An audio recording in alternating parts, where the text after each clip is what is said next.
پاکستان کے وزیر دفاع خواجہ آصف کا کہنا ہے کہ تحریک انصاف پر پابندی لگانے پر غور کیا جا رہا ہے۔ اگر پابندی لگانے کا فیصلہ ہوا تو پارلیمنٹ سے رجوع کیا جائے گا۔ بدھ کو میڈیا سے گفتگو کرتے ہوئے خواجہ آصف نے کہا کہ عسکری تنصیبات پر حملہ عمران خان کا آخری حربہ تھا۔ 9 مئی کے واقعات میں ملوث شرپسندوں کے گھناؤنے مقاصد تھے۔ 9 مئی کے واقعات اچانک نہیں بلکہ پلاننگ سے ہوئے۔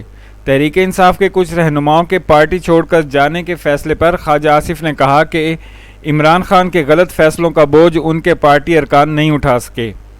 انہوں نے اپنی پریس کانفرنس میں کہا کہ دفاعی تنصیبات پر حملہ کرنا اور آگ لگانا کون سی سیاست ہے؟